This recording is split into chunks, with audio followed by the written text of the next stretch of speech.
समझ नहीं आ रहा अपने सैलरी इंक्रीमेंट का क्या करूं। बेटा इतना क्या सोच रहा है? अपने म्यूचुअल फंड्स के एसआईपी का टॉपअप करा ले। This is the right time. क्या? समझ में नहीं आया।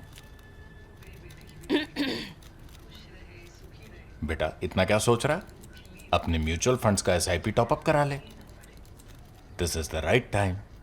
अब समझा।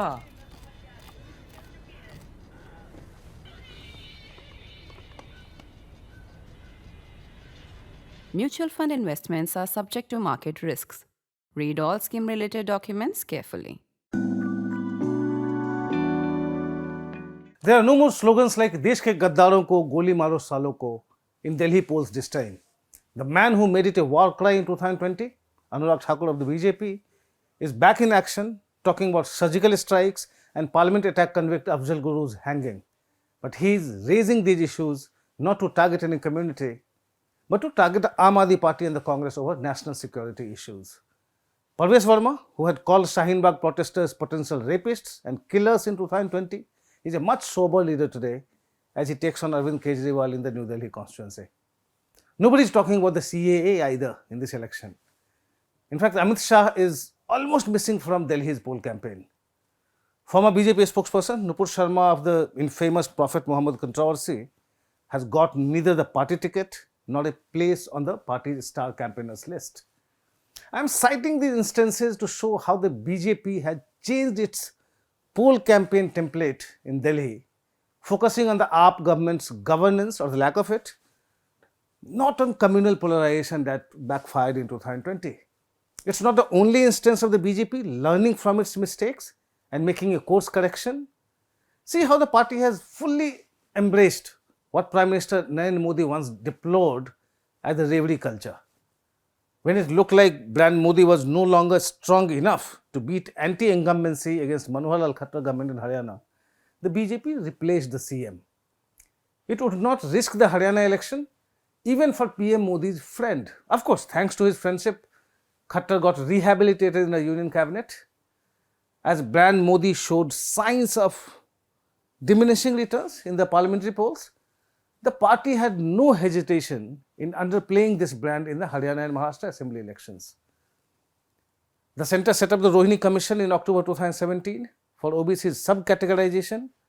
The intent was clear: mobilize marginalized sections of the OBCs against the dominant ones who were seen as aligned with the opposition parties.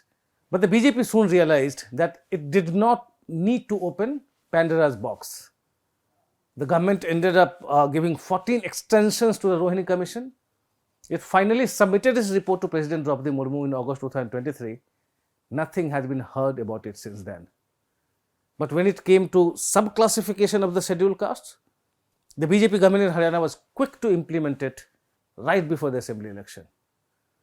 Congress leaders admit in private that deprived SCs like Valmikis and Dhanuks voted overwhelmingly for the BJP in the assembly election. There are instances galore since 2014 of the BJP revising its political and electoral strategies and tactics after every setback. That's what differentiates it from the Congress. Just hear the speeches of opposition leaders. They have started sounding like a broken record. Look at the opposition's poll pitches. They have remained frozen in time, no matter how many elections the Congress loses. If Nyay or minimum income scheme was the opposition party's poll pitch in the 2019 Lok Sabha elections, nothing but the amount changed in 2024 from 72,000 to 1 lakh. If guarantees or reveries worked for the Congress in Himachal Pradesh in 2022 and Karnataka in 2023, the same continues to be the main offering in every election. No matter how electorally ineffective they have become for the opposition, protecting the constitution was one of the Congress's main poll planks in the 2024 Lok Sabha elections. The party has continued to raise the same issue in every election since then. Does it really want the voters to elect a chief minister to protect the constitution? That brings us to Rahul Gandhi's obsession with the caste census. In the last Lok Sabha polls and in one assembly election after another, Rajasthan, Chhattisgarh, Madhya Pradesh, Telangana, Odisha, Haryana, Maharashtra, and even Jharkhand caste census was a dud as an effective poll plank. But Rahul Gandhi loves the idea and will not give it up.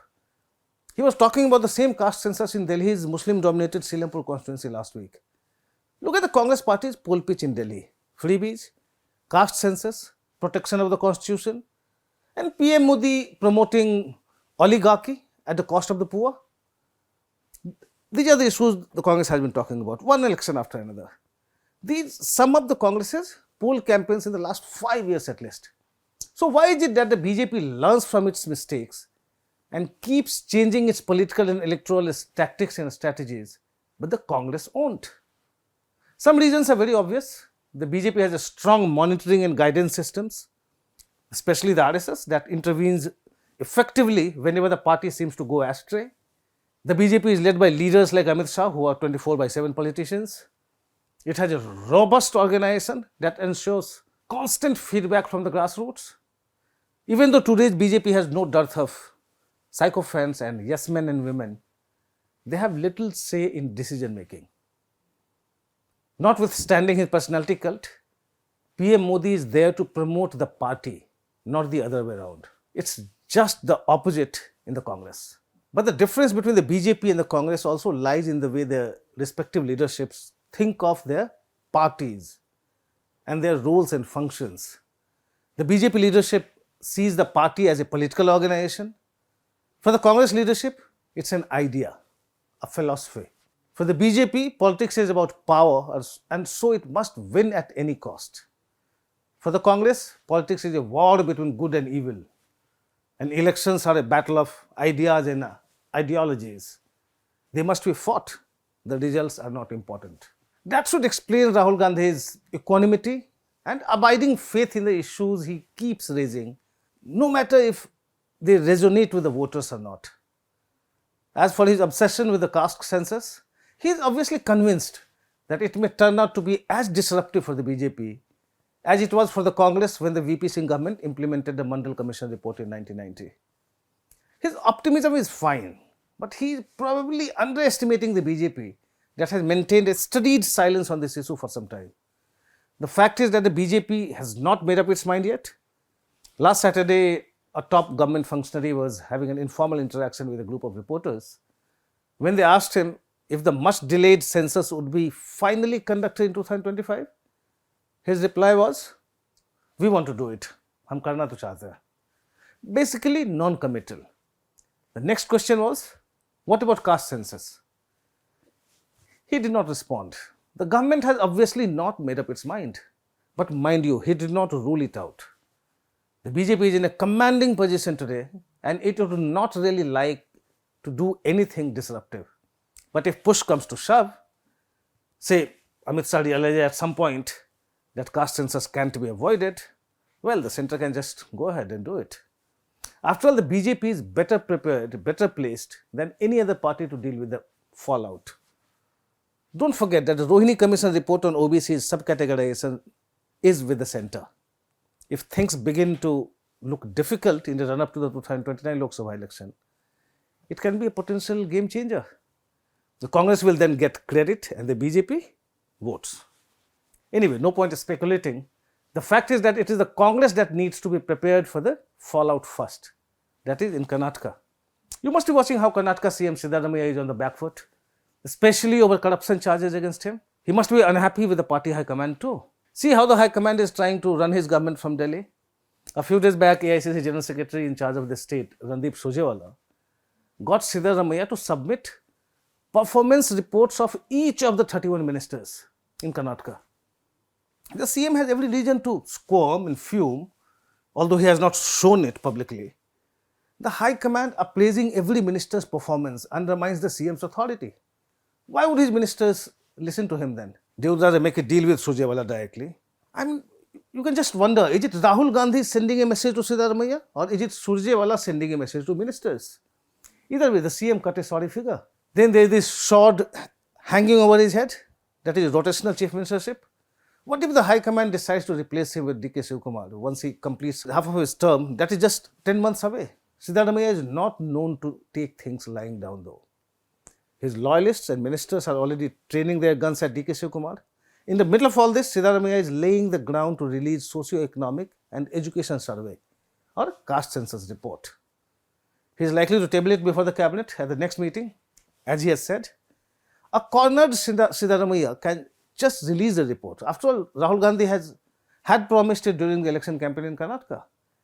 If you go by leaked reports, the caste survey shows the population of Lingayats and Vokaligas much lower than what is usually projected. Think of the backlash against the Congress. Siddaramaiah would be fine. He may expect the Ahinda voters to consolidate behind him, but it will depend on how he plays it. Karnataka caste census will be politically disruptive, and for all you know, it may even backfire on the Congress. Why do you think successive governments in Karnataka have been sitting over the caste census data for a decade? To cut the long story short, what I am driving at is the fact that Rahul Gandhi is pushing the caste census agenda without factoring in the consequences. He does not seem to care that it has not worked for the Congress in elections. And that brings us to what we started with. What differentiates the BJP from the Congress? The BJP learns from mistakes, but the Congress won't. Before I wind up, let me just remind you, the third batch of the Printer School of Journalism is almost ready. Very few seats are left now. If you are interested in joining it, please do so as soon as possible. The link is in the description. That's all from me in this episode of Politically Correct. Thanks for watching.